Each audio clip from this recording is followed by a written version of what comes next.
Hi, it's Richard, and welcome back to the Conscious Marketer podcast. I'm joined by my co-host, Kylie Slavak. Hi, Kylie. Hello. And today we have a special episode, and we are going to be introducing you to Nand Harjani. He's been a friend and advisor for myself for almost 20 years now. So I'm kind of introducing somebody that's really near and dear to my heart and my family. He's the founder and managing principal of Creative Life Sciences, which he founded in the late 1990s. He's widely known for his highly accurate and effective personal and business readings, energy balancing, energy adjustments, and public talks globally. He's been a big influence in our life where he's kind of helped us to decide where to live on the planet. And he's appeared on television, radio, and he's been interviewed for magazine and newspaper articles globally. As an energy master and an expert level intuitive, he developed his company, Creative Life Sciences, and they run training programs and they do readings. And you're going to meet one of the most talented energy healers on the planet today. Hi, Nand. How are you doing? Richard, hello. Good to be on. Hi, Kylie. Hi. Glad to have you. And our today's topic is how to make ethereal life-based decisions. So that's really kind of interesting. Before we get going, Nan, can you, I know we met back in Hong Kong, back in the day, I think around early 2000s. Can you maybe share a little bit about your background and how you got into kind of business, being a business intuitive and healing intuitive? Yeah, very good question, Richard. Let's start off by saying that my first part of my life was in the corporate world. So I have a very good understanding of business, globally speaking, and how it functions. And one day, a voice inside of me said, "Step up and walk away from this, and go and do what I'm doing currently." And very reluctantly, I at first tried to fight it, and I thought, let's not fight it, let's just do it. And so that leads me to today, and here I am. And so that allows me to, my background allows me to give contextual readings based on the needs of individuals in the business world. And that has been very productive for the clients over the years. So what are the types of things that people would come to you to kind of understand and get answers to? Like what's kind of the range? Yeah, so there are two components. One is an individual component, one is a business component. So in the business component, it would be, do we rent this building? Do we put up our manufacturing facilities here? Do we hire so-and-so for this particular position? If we build this widget, will it be productive for us? Things like that are of not today's answers, but tomorrow's answers that can be brought into today, and so that there can be some real good guidelines where people can deploy that information towards their business. And on a personal level, it can give you information of why you're here and why are you doing this, and what is your role in this world. And so there's guidance on both sides. Can you maybe give us a little framework, kind of from a high level structure, how that actually works in the world? How energy comes down and can be read? Great. Yeah. Another very good question. So most of us, as we go through our lives, come to understand that there are two arenas whereby we get feedback. One arena is our emotional bodies or mindsets. And based on what our experience has been, we respond accordingly, emotionally speaking. And the other one is just, kick the tires, sort of true and tested. And I've done this before, so it must work again. Or if it doesn't, do I change that?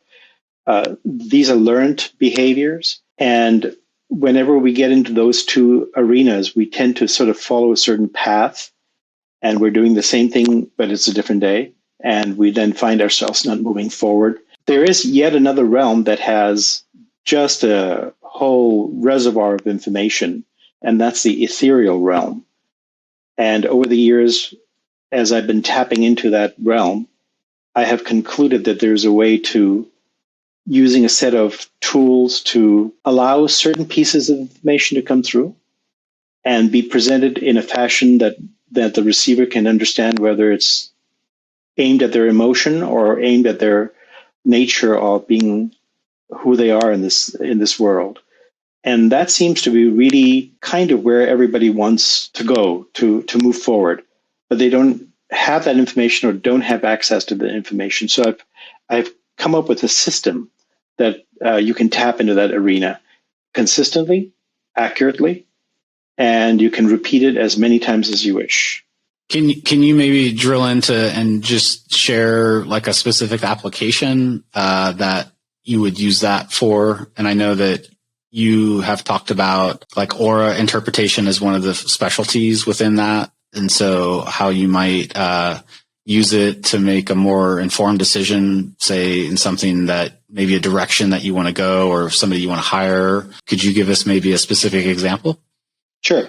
The aura interpretations, I will tell you, it is something that I've arrived at by just visiting the same information over many, many sessions with different people. And there seems to be a pattern. So I've noticed the pattern. I've written the pattern down, and it shows up as a pattern that provides the kind of information when a question is asked. So an aura is information that's contained in the ethereal bodies that each of us have, and they can be either visually seen, they could be sensed, or they could be felt. And we are one of the few people that have our own version of the aura as a group, Creative Life Sciences, and the colors that we represent to mean a certain something seem to be very, very accurate. So on a practical level, let's use what's the sort of the thing that's going around the world, which is the COVID infections. So besides getting a test, how do you know you're sitting across from someone in a meeting or at the airport that might have COVID? Well, it'll show up in their aura field, and it'll show up in a certain vibration, and that vibration then comes to present itself in a certain color. And so if you know that certain someone might be impaired with COVID, you may not want to sit next to them just to save yourself. The other version of, in the business world, of how to define this is you can take this information and determine if a certain individual is telling the truth or not telling the truth. So if we were sitting in a board meeting and someone said, well, I forecast sales will be blank by 6 months, whether logistically that can happen or not, if you look at the interpretation of, in this case, the aura, you can tell if this fellow or person is reaching, or is it really the case that it'll occur. And our experiences over the last 20 odd years serving different companies suggest that it's very accurate, like in the high 90 percentile. And so if someone says they can reach it, we interpret it, present the information. And, you know, in this example, 6 months later, yeah, you do have X number of sales, given what has been mentioned. So you can determine who is making a true statement or not, and you can determine the state of a person in terms of their body. I love that. And you mentioned working with a lot of different types of businesses. I would imagine a lot of them are quite mainstream. You mentioned manufacturing and things of that nature. So a lot of our clients do deeply spiritual work, and they struggle to explain the value of it in a way that other people understand. So how have you negotiated that along your career path? So the way we have done that is, because we're in the healing arts ourselves, we have begun over the years to understand certain languaging that healers might use. And these might be medical doctors, these might be psychiatrists, psychologists. And so we, as best as we can, present the information in language that they can understand or interpret easier. And then we also give them a tool or two to take that information and infuse it into their businesses. We do have psychologists, and then there's a breakdown where I am, you call them MFCCs as well. I've had a lot of discussions with a lot of psychiatrists. For example, they might want to give one of their clients a certain brain-altering drug let's say for depression, and we can teach them how to interpret the aura to understand the impact on the body as well as the emotion of that particular drug given a certain dose. Not that we do it, not that we're licensed to do it, but we can interpret the outcome. Does that answer your question? It does. And it reminds me of what I tell our clients to do, which is just having empathy, lots of empathy, because you're talking about speaking their language. And a lot of people just aren't willing to do that. They want to speak their language. They want to feel authentic. They want to feel true. But I truly believe that part of being authentic and true is deeply understanding other people and packaging their transformation in their language. So I love what you said. I think it's really actually quite helpful for our audience to hear it from someone other than me too. Well, let me add to that. As a group, we've been approached by scientists, primarily in this country, to do research on how we can do what we are able to do. And that gave me an understanding of how to talk to a statistics only, repeat the experiment a million times kind of mentality. And so I thought, we have one end of the spectrum and we're at the other end of the spectrum. What's in between? So we aimed for that in between, and it has worked out very nicely. I mean, I think if you talk to most business people, healers, I think across the board, everybody talks about intuition, but it sounds like what you've done is actually kind of created a system so that it can be developed. Is this something that I think the beginning student always asks, how long is it going to take? Is this something that you have to turn to, a trained intuitive that's done it for 30 years? Or is there a pathway where you can start to study this to kind of increase your own decisions, by taking a course or a course of study? The answer lies in our having put together our training programs. So if you go to my website, for example, you will see the training courses that are laid out for individuals to use. We have a separate website that we're putting up that will focus in on the business community. In going back, there are several layers of how deep you want to get into this kind of work and the tools that are provided. It could range anywhere from a short number of months, 6 at a minimum, and it could go as long as 3 years. And if you want the 3-year program, you'll be able to do quite a bit very quickly. So we have, to give you for instance, we have a client that is in the software industry with a major software manufacturer. And so he's juggling sales, he's juggling his team, he's juggling the product, and he's juggling with corporate and how to make all of that work. And so the tools we've provided for him over the past 2 years have given him the ability to understand which of his team is going to be productive, which of his team might be thinking of leaving, and so that he has a solid base of members within his team to continue the process. We've given him an understanding of how to assess what the volume of sales might be, and that gives him a backward trend back into the number of pieces of software or the programs to be sold, so then he can focus his team and himself more specifically into, we need to sell these 10 products and that'll generate X number of dollars of revenue.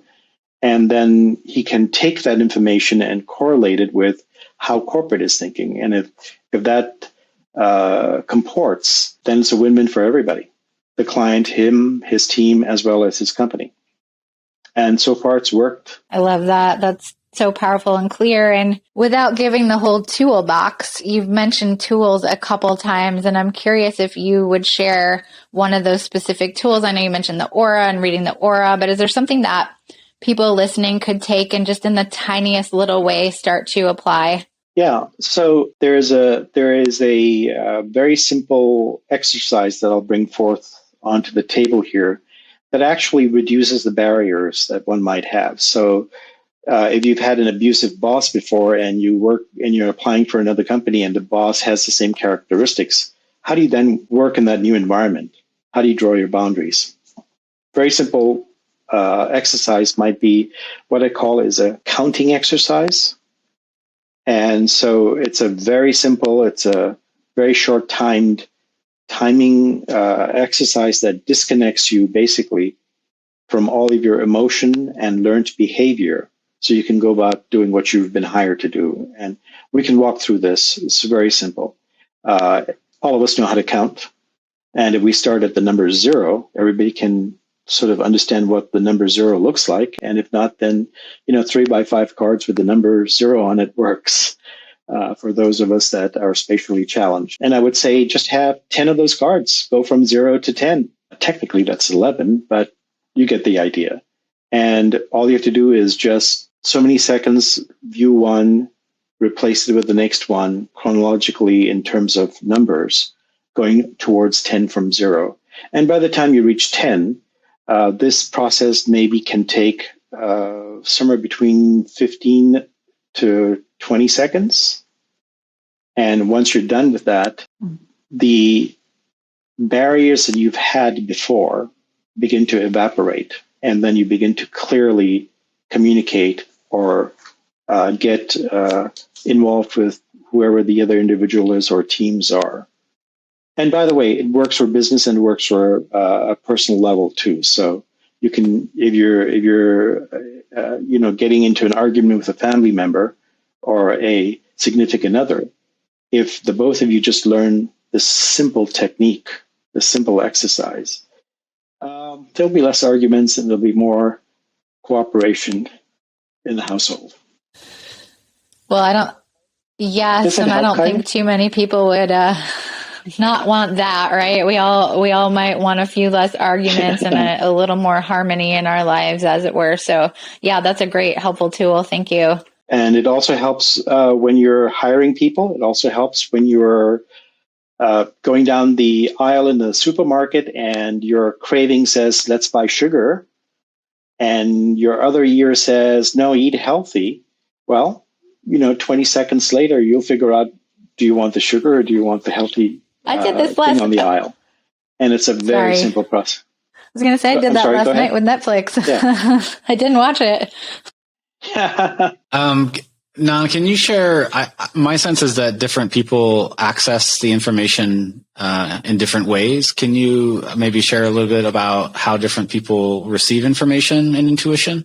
Yeah, so there are a number of ways people receive information. Typically, it could present itself through meditative time. It could present itself through an aha moment.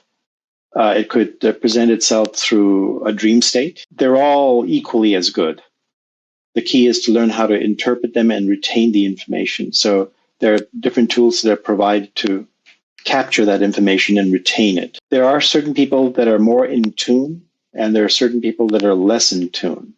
And so I have a system by which you can identify through one of my training classes where the receiver of the message that you're trying to impart stands in terms of understanding.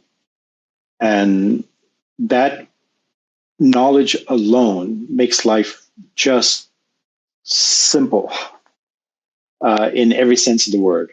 So you know who to deal with and you know who not to deal with. And that is a component of the tool that's used when people get hired, if I'm involved with the process.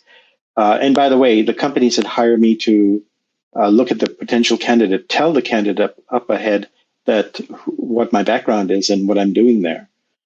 And I get, waived off on that. So there is nothing hidden or clandestine about this because information is information. And you can do that on a personal level as well.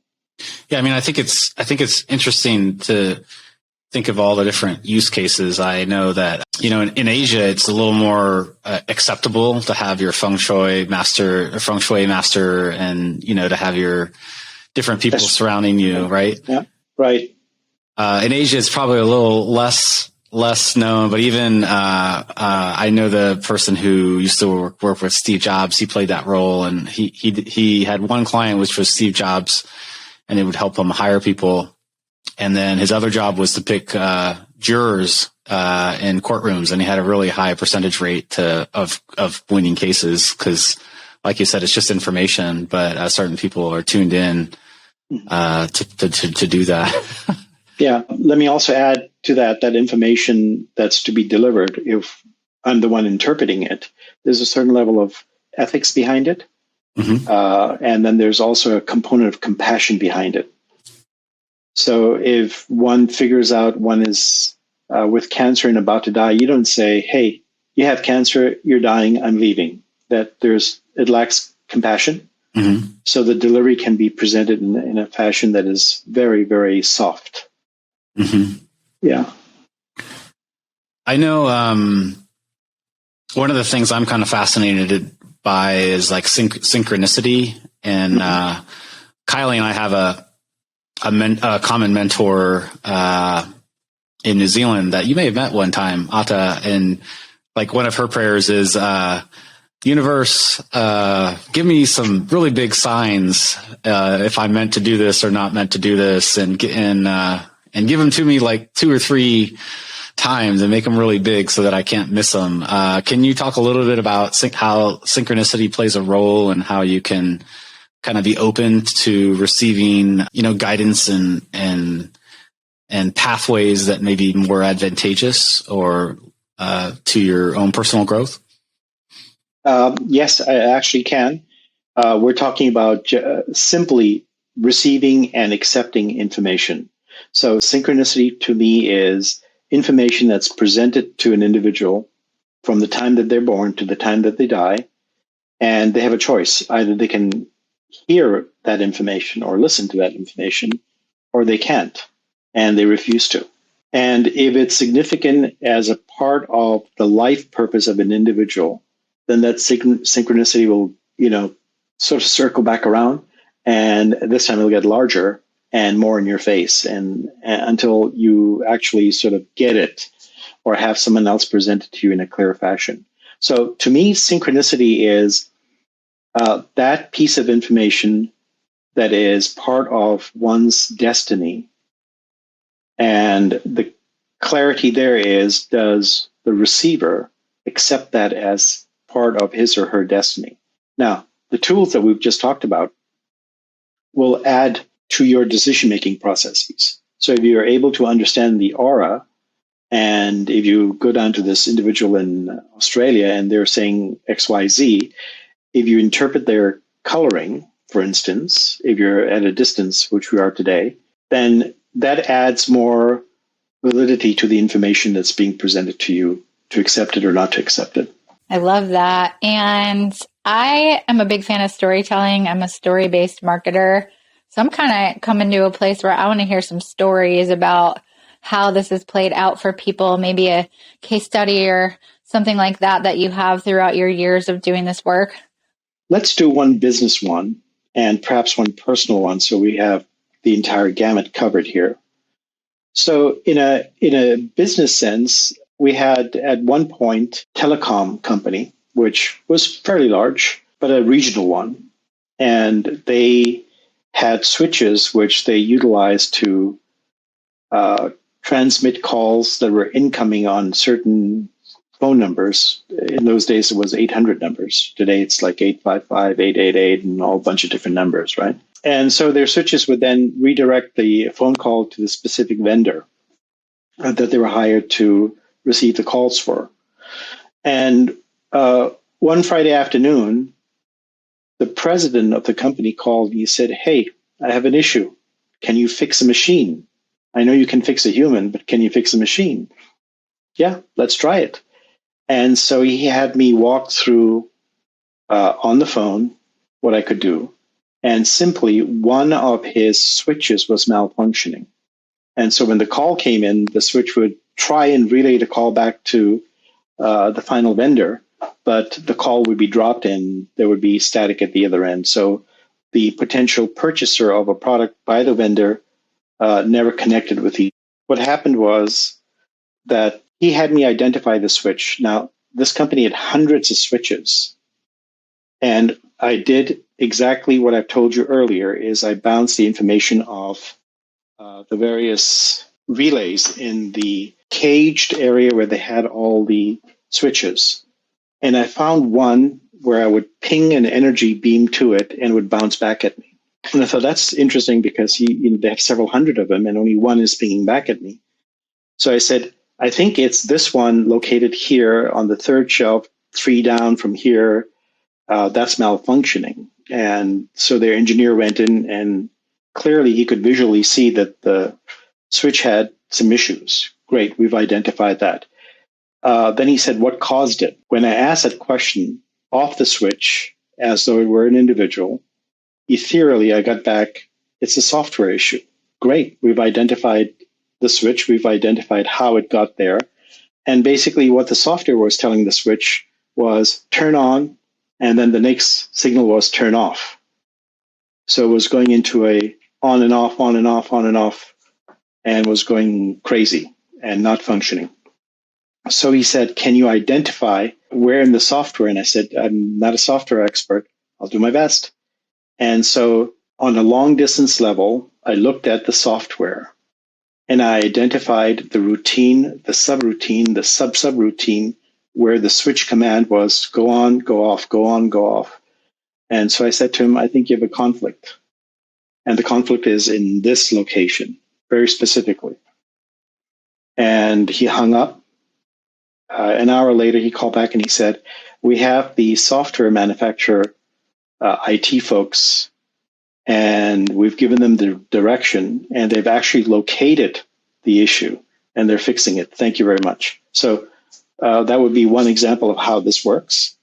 It's very specific. It's very focused. It can be general, but in this case, he wanted specificity, and we gave him specificity. So that's one part of it. On another part, we had a truck driver, and this is a on a personal level, a truck driver who would drive his 40-footer from this state to that state, hauling whatever he had to haul, whatever he was told to haul. And one day he came to me and he said, I don't have a significant relationship in my life. And immediately I felt that he had some emotional barriers, and how those barriers could be part of him not listening to his signals, as Richard was talking about earlier. We sat down, we had what I would call a personal session, and that personal session involved tapping into his ethereal information base. And so I said to him, in so many months, you're going to be driving from point A to point B, and you're going to be stopping for lunch and I described the restaurant. And I described the woman that he would meet inside the restaurant. And I said to him, that is where your significant other is. And he's thinking, yeah, I'm driving from state to state. I don't know which restaurant I'm going to stop at. So 6 months, approximately, 5 and change months, actually, he is in some town in Texas and he's hungry. And he stops in at a local Mexican restaurant. And the hours were off. It wasn't exactly lunchtime. It wasn't exactly dinner time. So he stopped in to grab a bite. And there was only one other person inside the restaurant, and she was the owner. And so because there was nobody else, they started talking. So what are you doing? I'm driving my truck from point A to point B. And then as he's talking to her, he goes, you look very familiar. And then he remembers our conversation because I described her. Interpreting the information is the other component of it. So those are 2 examples. Happy to give you more if you want. Are they happily married and have 4 kids and a golden retriever now? Yeah, the last time I checked. That made me all teary-eyed.